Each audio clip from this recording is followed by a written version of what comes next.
அனைவருக்கும் வணக்கம். ஸ்ரீ வியாசர் ஜோதிடம் தங்கள் அனைவரையும் அன்புடன் வரவேற்கிறது. நண்பர்களே, இந்த காணொலியில் நாம் 2 ஜாதகம் பார்க்க இருக்கிறோம். இந்த 2 ஜாதகமுமே சிறப்பு குழந்தைகள் ஜாதகம் தான். அதாவது பேச்சு சரியாக வரவில்லை மற்றும் புத்தி சுவாதீனம், சிறிது புத்தி சுவாதீனமற்ற குழந்தைகளாக இந்த குழந்தைகள் இருக்கின்றனர்.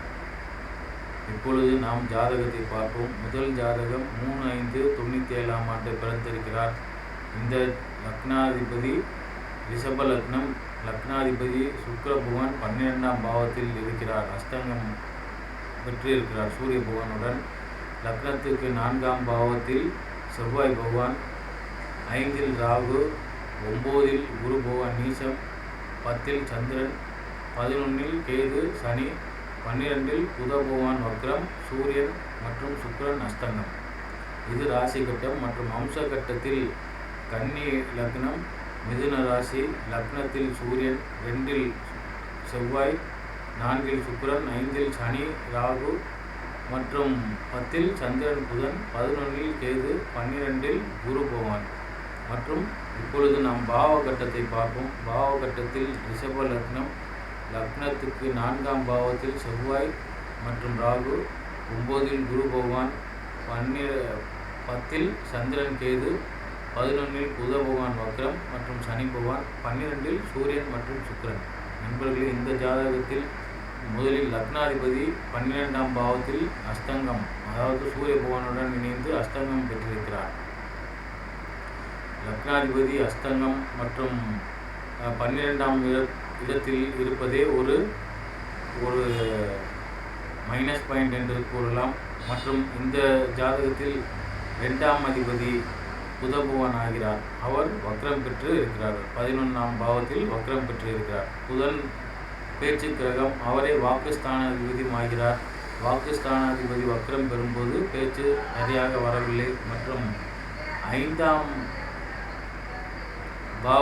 பாவாதிபதி, அதாவது புத்திஸ்தானாதிபதியும் ஆகிறார் புத பகவான். அவர் வக்ரம் பெற்றிருப்பதால் புத்தியும் சரியாக வேலை செய்யவில்லை.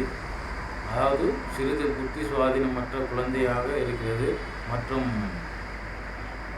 குரு பகவான் அறிவு கிரகம், காரகத்துவம் அறிவுக்கு மற்றும் புத்திக்கு காரகத்துவ கிரகமான குரு பகவான் நீசம் பெற்றிருக்கிறார். இங்கே சனி பகவானுடன் பரிவர்த்தனை பெற்றிருந்தாலும் புத்தி ஸ்தானாதிபதி வக்ரம் பெற்று இருக்கும்போது அந்த காரக கிரகம் அதைவிட சிறப்பாக வேலை செய்யவில்லை என்பதை நாம் புரிந்து கொள்ளலாம். ஏனெனில் ஒரு ஆதிபத்திய கிரகம் தான் முதலில் நாம் பார்க்க வேண்டும். அது வக்ரம் பெற்றிருக்கிறார் புத பகவான். காரகத்துவம் குரு பகவான் புத்தி மற்றும் அறிவுக்கு கூடிய கிரகம். அவர் நீசம் பெற்றிருக்கிறார். நீச பங்கம் பெற்றிருந்தாலும் அந்த நீசத்தன்மையை தான் காட்டுகிறார்.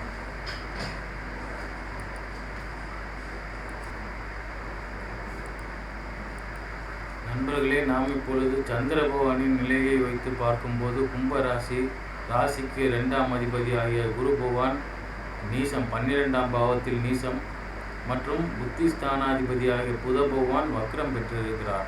இங்கேயும் புத்திஸ்தானாதிபதியாகி புத பகவானே வருகிறார். அவர் வக்ரம் பெற்று இருக்கிறார். மேலும் ராசிக்கு சந்திரனுக்கு சாரம் கொடுத்து பூரட்டாதி சாரத்தில் அமர்ந்திருக்கிறார் சந்திர பகவான். அவர் குரு பகவானின் சாரம் பெற்று குரு பகவான் 12இல் நீசம், 2ஆம் அதிபதியாகி அவரே நீசம் பெற்றிருக்கிறார் என்பதையும் நாம் கவனத்தில் கொள்ள வேண்டும். மேலும் புத்தி ஸ்தானாதிபதி வக்ரம் பெற்றிருக்கும் போது புத்தி சுவாதீனம் ஏற்படுகிறது.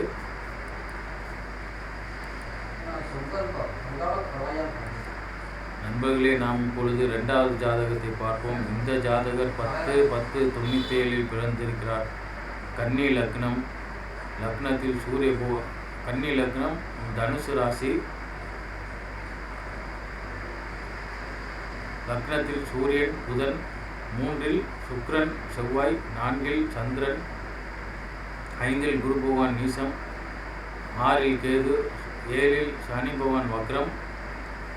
இது மற்றும் 12இல் ராகு. இது ராசி கட்டம். அம்ச கட்டத்தில் மகர லக்னம். லக்னத்தில் சனி பகவான் வக்ரம், 5இல் கேது, 6இல் குரு புதன், 7இல் சூரிய பகவான், 9இல் சுக்கிரன், 11 ராகு செவ்வாய், 12 சந்திரன் மற்றும் பாவ கட்டத்தில் லக்னத்தில் ராகு, 2 சூரியன் மற்றும் புதன், 3 சுக்கிரன் செவ்வாய், 5 குரு சந்திரன், 7 கேது, 8 சனி பகவான் வக்ரம். நண்பர்களே, இந்த ஜாதகத்தில் லக்னத்துக்கு லக்னாதிபதி 12ஆம் அதிபதியோடு சேர்ந்து 2 அமர்ந்திருக்கிறார். லக்னத்தில் ராகு, லக்னத்துக்கு லக்னாதிபதி 12ஆம் அதிபதியாகி சூரிய பகவானுடன் சேர்ந்து 2ஆம் பாவத்தில் அமர்ந்திருக்கிறார். அந்த ஜாதகத்தில் லக்னாதிபதி 12 அஷ்டங்கம் பெற்றிருந்தார். இந்த ஜாதகத்தில் 12ஆம் அதிபதியோடு சேர்ந்து 2 அமர்ந்திருக்கிறார். 12ஆம் அதிபதியோடு லக்னாதிபதி அவரே புத பகவான் பேச்சுக்குரிய கிரகமாகி 12ஆம் அதிபதியோடு சேர்ந்து அமரும் போது பேச்சு தடை ஏற்படுகிறது. மற்றும் இந்த ஜாதகத்திலும் சனி பகவான் புத்திஸ்தானாதிபதி ஆகி அவர் வக்ரம் பெற்றிருக்கிறார், 8 வக்ரம் பெற்றிருக்கிறார். ஆக புத்தி சுவாதீனமற்ற நிலை ஏற்படுகிறது. மற்றும் அறிவுக்காரிய கிரகம் குரு பகவான் இங்கே நீசம் பெற்றிருக்கிறார்.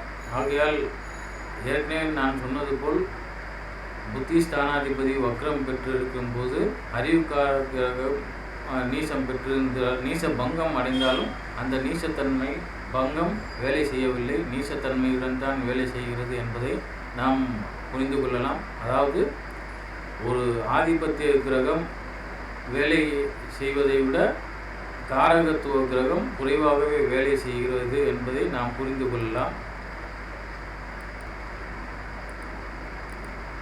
மேலும் இந்த ஜாதகத்திலும் நாம் பார்த்தோம் என்றால் தனுசு ராசி 2ஆம் இடத்தில் குரு பகவான் நீசம், அதாவது பேச்சு ஸ்தானத்தில் நீசம் அடைகிறார் குரு பகவான்.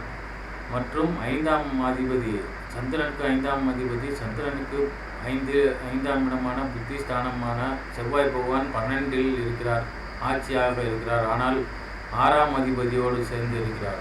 அதாவது நோய் கிரகம் 6 அந்த அதிபதியுடன் சேர்ந்து 12இல் இருக்கிறார்.